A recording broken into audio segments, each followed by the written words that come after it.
नमस्कार दोस्तों, स्वागत है आपका मेरे चैनल पे। दोस्तों, जैसा कि आप जानते हैं कि इंडिया के अंदर ड्रोन्स का काम काफ़ी ज़्यादा हो रहा है और अभी दोस्तों आपने देखा होगा कि इंडिया ने SWiFT unmanned combat aerial vehicle, जो कि एक तरह से हमारे घातक या ओरा यूसीएवी का प्रोटोटाइप ही है, इसके टैक्सी ट्रायल भी देखे गए। तो अभी दोस्तों जिन्होंने तेजस फाइटर जेट को डेवलप किया है, उनका ये कहना है कि India 6th generation unmanned aerial vehicle भी बना सकता है। आज इसी के ऊपर बात करेंगे। चलिए दोस्तों शुरू करते हैं।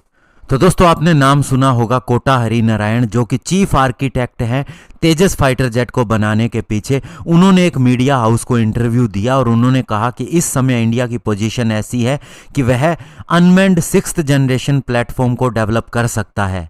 इसके अलावा उन्होंने कहा कि इंडिया डीआरडीओ की मदद से ऑलरेडी 5.5 जनरेशन के एएमसीए प्रोग्राम के ऊपर काम कर रहा है। इसे भी अनमैन्ड बनाया जा सकता है। ऐसा हम पास्ट के अंदर भी सुन चुके हैं कि एएमसीए को भी अनमैन्ड के रूप में डेवलप किया जा सकता है, यानी कि इसमें पायलट की जरूरत नहीं रहेगी, ऐसा ऑप्शन भी है।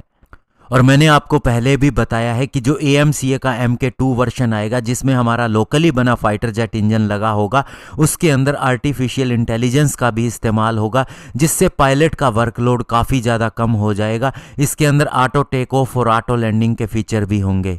यानी कि दोस्तों कहीं ऐसी सिचुएशन आती है कि पायलट इंजर्ड हो जाता है, बेहोश हो जाता है, तो ऐसे में रिमोट टेक ओवर का भी ऑप्शन होगा, जिससे इन फ्लाइट एमरजेंसीज के आने पर एयरक्राफ्ट के क्रैश होने का खतरा कम हो जाएगा।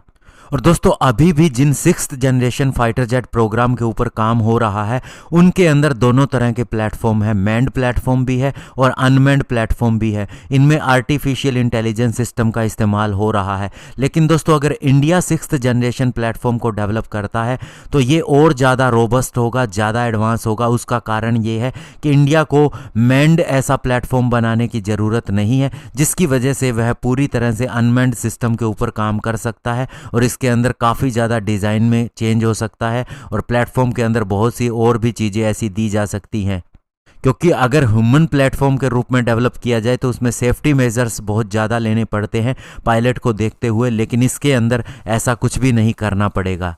लेकिन दोस्तों ऐसे 6th जनरेशन प्लेटफॉर्म को डेवलप करने से पहले हमें जल्द से जल्द एएमसीए MK2 के ऊपर आगे बढ़ना पड़ेगा और साथ ही घातक अनमैन्ड कॉम्बैट एरियल व्हीकल, जिसे आप ओरा के नाम से भी जानते हैं, इसके ऊपर भी तेज़ी से काम करना पड़ेगा, क्योंकि इसकी भी बहुत सी टेक्नोलॉजीज़ का तभी वैलिडेशन होगा जब ये प्लेटफॉर्म डेवलप हो जाएंगे और उनके फ्लाइट ट्रायल हो जाएंगे।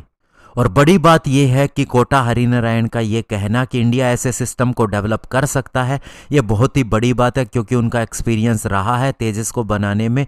तो ये हमारे आत्मनिर्भर भारत के लिए आगे चल के बहुत बड़ा कदम हो सकता है। धन्यवाद। जय हिंद।